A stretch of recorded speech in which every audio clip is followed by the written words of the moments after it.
D ಗ್ಯಾಂಗ್ನ ಕ್ರೌರ್ಯ ಬಗೆದಷ್ಟು ಬಯಲಾಗ್ತಾ ಇದೆ. ಒಂದೊಂದೇ ಸತ್ಯಗಳು ಈಗ ಹೊರಬರ್ತಾ ಇವೆ. ಪೋಸ್ಟ್ ಮಾರ್ಟಂ ರಿಪೋರ್ಟ್ನಲ್ಲಿ ಕೆಲವೊಂದಷ್ಟು ಬೆಚ್ಚಿ ಬೀಳಿಸೋ ಅಂಶಗಳಿವೆ.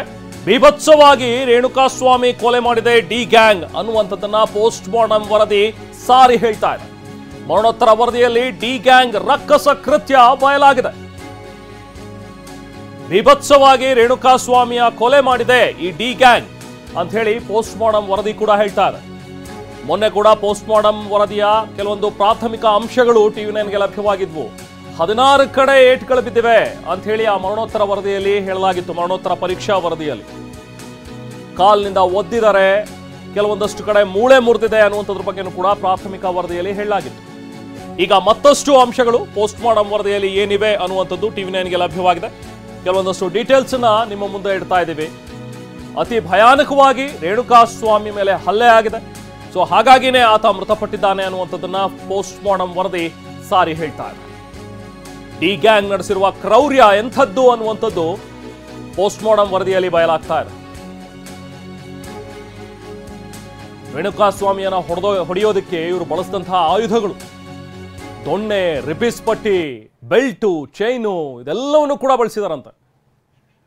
ಸೊ ಎಷ್ಟು ಭೀಭತ್ಸವಾಗಿ ಭಯಂಕರವಾಗಿ ಕೊಲೆ ನಡೆದಿದೆ ಅನ್ನುವಂಥದ್ರ ಬಗ್ಗೆ ಪೋಸ್ಟ್ ಮಾರ್ಟಂ ರಿಪೋರ್ಟ್ ಕೂಡ ಹೇಳ್ತಾ ಇದೆ.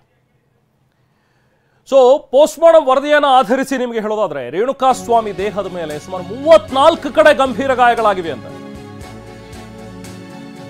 34 ಜಾಗದಲ್ಲಿ ಒದೆ ಬಿದ್ದಿರೋದ್ರ ಬಗ್ಗೆ ಮಾಹಿತಿ ಸಿಗ್ತಾ ಇದೆ. ಈಗ ಪಕ್ಕೆಲುಬು ಮುರಿದು ಶ್ವಾಸಕೋಶಕ್ಕೆ ಆ ಎಲುಬಿನ ತುಂಡು ಹೋಗಿ ನಾಟ್ಕೊಂಡಿದೆ ಅಂತ ಹೇಳಿ ಪೋಸ್ಟ್ ಮಾರ್ಟಂ ವರದಿಯಲ್ಲಿ ಹೇಳ್ತಾರೆ. ಶ್ವಾಸಕೋಶಕ್ಕೆ ಆ ಮೂಳೆ ಚುಚ್ಕೊಂಡಿದೆ ಅಂತ ಹೇಳಿ, ಪಕ್ಕೆಲುಬು ಆ ರಿಬ್ಸ್ ಇರುತ್ತಲ್ಲ ಅದನ್ನ ಹೊಡೆದಿರುವಂತಹ ರಭಸಕ್ಕೆ ದೇಹದ ಹಲವೆಡೆ ರಕ್ತ ಹೆಪ್ಪುಗಟ್ಟಿದೆ. ಜೊತೆಗೆ ಮರ್ಮಾಂಗಕ್ಕೂ ಬಲವಾದ ಪೆಟ್ಟು ಬಿದ್ದಿರೋದ್ರ ಬಗ್ಗೆ ಪೋಸ್ಟ್ ಮಾರ್ಟಂ ವರದಿಯಲ್ಲಿ ಉಲ್ಲೇಖಿಸಿದ್ದಾರೆ. ರೇಣುಕಾಸ್ವಾಮಿ ದೇಹದ ಕಡೆ 14 ಕಡೆ ಗಂಭೀರವಾದ ಗಾಯ ಆಗಿರೋದು. ಯಾರೋ ಒಬ್ಬ ವ್ಯಕ್ತಿಯನ್ನ ಬರೀ ಹೆದರಿಸೋದಕ್ಕೆ, ಬೆದರಿಸೋದಕ್ಕೆ ಅಥವಾ ಬುದ್ಧಿ ಹೇಳಿ ಕಳಿಸೋದಕ್ಕೆ ಅಂತ ಹೇಳಿ ಕರ್ಕೊಂಡು ಬಂದ್ರೆ ಇಷ್ಟು ಮಟ್ಟಿಗೆ ಹೊಡಿತಾರ ಯಾರಾದರೂ? 14 ಕಡೆ ಗಂಭೀರವಾಗಿ ಗಾಯಗಳಾಗಿವೆ ಅಂತ ಹೇಳಿದ್ರೆ ಅದು ಇನ್ನು ಹೆಂಗೆ ಹೊಡೆದಿರ್ಬೋದು? ಬಂದಂಥವ್ರು ಎಲ್ಲರೂ ಕೂಡ ಮನಸ್ಸಿಗೆ ಬಂದಂಗೆ ಹೊಡೆದಿದಾರ ಇವನಿಗೆ?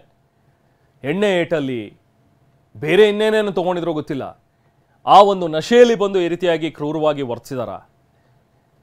ಈ ಥರದ ಪ್ರಶ್ನೆಗಳು ಈಗ ಸಹಜವಾಗಿ ಮೂಡುತ್ತೆ. ಯಾಕಂದರೆ ಪೋಸ್ಟ್ ಮಾರ್ಟಂ ವರದಿ ಇದನ್ನು ಸಾರಿ ಹೇಳ್ತಾ ಇದೆ. ಎಷ್ಟು ರಭಸವಾಗಿ ಹೊಡೆದಿದ್ದಾರೆ ಅಂತ ಹೇಳಿದ್ರೆ ಆತನ ಪಕ್ಕೆಲುಬು ಮುರಿದಿದೆ. ಪಕ್ಕೆಲುಬು ಮುರಿದು ಅದರ ಮೂಳೆ ಶ್ವಾಸಕೋಶಕ್ಕೆ ಹೋಗಿ ಚುಚ್ಚಿದೆ ಅಂಥೇಳಿ, ಲಂಗ್ಸ್ ಡ್ಯಾಮೇಜ್ ಆಗಿತ್ತು ಅನ್ನುವಂಥದ್ದನ್ನು ಪೋಸ್ಟ್ ಮಾರ್ಟಂ ರಿಪೋರ್ಟ್ ಹೇಳ್ತಾ ಇದೆ. ಅದಷ್ಟೇ ಅಲ್ಲ, ಮರ್ಮಾಂಗಕ್ಕೂ ಕೂಡ ಬಲವಾಗಿ ಹೊಡೆದಿದ್ದಾರೆ. ಇದನ್ನು ಕೂಡ ಪೋಸ್ಟ್ ಮಾರ್ಟಂ ವರದಿ ಹೇಳ್ತಾ ಇದೆ. ಈ ಪೋಸ್ಟ್ ಮಾರ್ಟಂ ರಿಪೋರ್ಟ್ ನೋಡ್ತಾ ಇದ್ರೆ ಅದರಲ್ಲಿ ನಮೂದಾಗಿರುವಂತಹ ಅಂಶಗಳನ್ನು ಒಂದೊಂದೇ ಓದ್ತಾ ಇದ್ರೆ ನಿಜಕ್ಕೂ ಎಂಥವರು ಕೂಡ ಬೆಚ್ಚಿ ಬೀಳ್ತಾರೆ. ಒಬ್ಬ ವ್ಯಕ್ತಿಯನ್ನು ಇಷ್ಟೊಂದು ಬರ್ಬರವಾಗಿ ನಡೆಸ್ಕೊಳ್ಳೋದಕ್ಕೆ ಸಾಧ್ಯನಾ? ಒಬ್ಬ ಮನುಷ್ಯ ಇನ್ನೊಬ್ಬ ಮನುಷ್ಯನ ಮೇಲೆ ಇಷ್ಟು ಕ್ರೂರವಾಗಿ ಹೇಗೆ ನಡ್ಕೊಳ್ಳೋದಕ್ಕೆ ಸಾಧ್ಯ?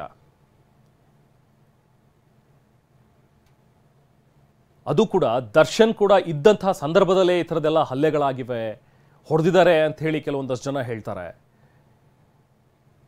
ಯಾಕೆ ಇದಿಷ್ಟೆಲ್ಲ ಆಗಿದ್ದು? ಆತ ಮಾಡಿದಂಥ ಒಂದು ಮೆಸೇಜ್, ಆತ ಒಂದಷ್ಟು ವಿಡಿಯೋಸ್ ಕಳಿಸ್ದ, ಆತ ಒಂದಷ್ಟು ಫೋಟೋಸ್ ಕಳಿಸ್ದ ಅಂತ ಹೇಳಿದ್ರೆ ತಪ್ಪಾಗಿದ್ರೆ ಖಂಡಿತವಾಗ್ಲೂ ಅದಕ್ಕೆ ಒಂದು ಕಾನೂನಿತ್ತು. ಕಾನೂನು ಪ್ರಕಾರ ಕ್ರಮಗಳನ್ನು ಕೈಗೊಳ್ಳಬಹುದಿತ್ತು. ಅದನ್ನು ಬಿಟ್ಟು ನಾವೇ ಶಿಕ್ಷೆ ಕೊಡ್ತೀವಿ, ನಾವೇ ಅವನಿಗೆ ನಾವು ಶಿಕ್ಷೆಯನ್ನು ಕೊಡ್ತೀವಿ ಅಂತ ಹೇಳಿ ಕರ್ಕೊಂಡು ಬಂದು ಈ ರೀತಿಯಾಗಿ ಹೊಡೆದು ಸಾಯಿಸ್ತಾರೆ ಅಂತ ಹೇಳಿದ್ರೆ, ಇಷ್ಟೊಂದು ಭೀಕರವಾಗಿ ಒಂದು ಮರ್ಡರ್ ಆಗುತ್ತೆ ಅಂತ ಹೇಳಿದ್ರೆ ನಿಜಕ್ಕೂ ಜನ ಬೆಚ್ಚಿ ಬೀಳ್ತಾರೆ. ಅಶ್ಲೀಲ ಮೆಸೇಜ್ ಮಾಡಿದ್ದಕ್ಕೆ ರೇಣುಕಾ ಮೇಲೆ ಹಲ್ಲೆ ಆಗಿದೆ ಅನ್ನುವಂಥ ಒಂದು ವಿಚಾರ. ರೇಣುಕಾಸ್ವಾಮಿ ಮೇಲೆ ಮೊದಲು ಹಲ್ಲೆ ನಡೆಸಿದ್ದು ಪವಿತ್ರ ಗೌಡ ಅಂತ. ಇದ್ರ ಬಗ್ಗೆನೂ ಕೂಡ ಒಂದಷ್ಟು ಪ್ರಶ್ನೆಗಳು ಬರ್ತಾ ಇವೆ. ಶೆಡ್ಗೆ ದರ್ಶನ್ ಜೊತೆ ಬಂದಾಗ ಪವಿತ್ರ ಗೌಡ ಹಲ್ಲೆ ಮಾಡಿದ್ದ? ಹಾಗಾದ್ರೆ ಪವಿತ್ರ ನೋಡ್ತಾ ಇದ್ದಂತೆ ಕಾಲಿಗೆ ಬಿದ್ದು ಕ್ಷಮೆ ಕೇಳದಂತೆ ರೇಣುಕಾ. ಆಗ ರೇಣುಕಾಸ್ವಾಮಿಗೆ ಚಪ್ಪಲಿಯಿಂದ ಹಲ್ಲೆ ಮಾಡಿದ್ರು A1 ಆರೋಪಿ ಆಗಿರುವಂತಹ ಪವಿತ್ರ ಅನ್ನುವಂಥದ್ದನ್ನ ಪೊಲೀಸ್ ಮೂಲಗಳು ಹೇಳ್ತಾ ಇವೆ. ಅಶ್ಲೀಲ ಮೆಸೇಜ್ ಮಾಡಿದ್ದಕ್ಕೆ ಚಪ್ಪಲಿಯಿಂದ ಹೊಡೆದಿದಂತೆ ಈಕೆ. ಚಪ್ಪಲಿಯಿಂದ ಹೊಡೆದು ತನ್ನ ಕೋಪನ ತೀರಿಸಿಕೊಂಡಿದ್ರಂತೆ ಪವಿತ್ರ. ಸೊ ಇದು ಕೂಡ ಈಗ ಪೊಲೀಸ್ ಮೂಲಗಳಿಂದ ಸಿಗ್ತಾ ಇರುವಂತಹ ಮಾಹಿತಿ.